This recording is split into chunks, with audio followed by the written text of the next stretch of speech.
अच्छा, ये द्रौपदी है कौन? ये माता द्रौपदी है कौन?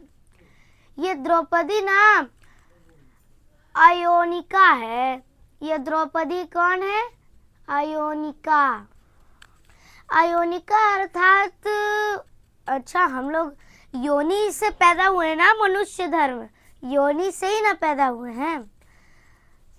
तो अयोनिका द्रौपदी माँ है। अयोनिका अर्थात योनि नहीं, द्रौपदी माँ ना योनि से पैदा नहीं हुई है। अयोनिका योनि से पैदा नहीं हुई है, अयोनिका है। अच्छा, अब अयोनिका कैसे है? मैं शुरुआत से पिछले जन्म, द्रौपदी माँ के पिछले जन्म से मैं चलता हूँ। पिछले जन्म से द्रौपदी माँ पिछले जन्म में सीता थी। अच्छा, द्रौपदी माँ का नाम आपने किस युग में सुना है? द्वापर युग में। तो मैं त्रेता युग में चलता हूँ, ठीक है। द्रौपदी माँ की पूर्व जन्म,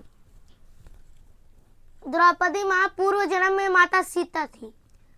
अच्छा, सीता थी, कैसे थी? पहले पूरी बात ध्यान से सुनिएगा, एकाग्रचित्त होके ध्यान से सुनिएगा पूरी बात। माता द्रौपदी पिछले जन्म में सीता माता थी। कैसे?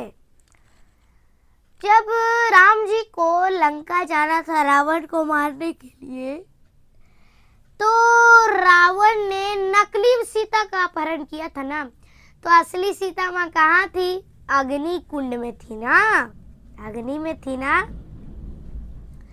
राम जी कहते हैं, देवी हम बुराइया को नष्ट करके आते हैं, तब तक आप अग्नि में रहिए। और सीता माँ अग्नि में गई तो सीता माँ की परछाई से एक प्रकट हुई सीता माँ की आहुति। सीता माँ की प्रकट हुई आहुति। तो सीता माँ की आहुति प्रकट हुई, तो वो ही सीता थी द्रौपदी। उसी सीता को रावण ने अपहरण किया, वो थी प्रभु की एक लीला।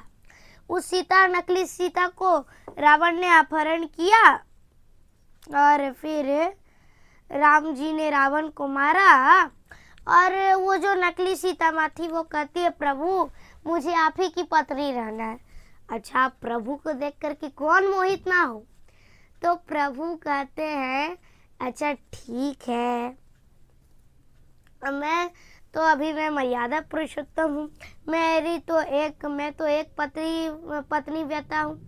एक काम करो, मैं तुम्हें अपनी पत्नी तो नहीं लेकिन अपनी बहन बना सकता हूँ, बहन बना सकता हूँ। तो कहा ठीक है। वही थी प्रभु श्री कृष्ण की बहन द्रौपदी माँ। तो द्रौपदी माँ अयोनिकी इसलिए उन्हें बोला जाता है। तो वो श्री कृष्ण की कौन थी? द्रौपदी माँ बहन। कौन थी? बहन। कौन थी मेरी माँ? बहन थी। अच्छा, माता द्रौपदी की एक बात हम आपको बताए दें कि माता द्रौपदी ना, वो आपको तो पता ही है कि माता द्रौपदी के कितने पति हैं? 5 पति हैं। कितने? 5 पति है कि नहीं? 5 पति है ना। तो वही माता द्रौपदी है। तो 5 पति की एक पत्नी द्रौपदी माता।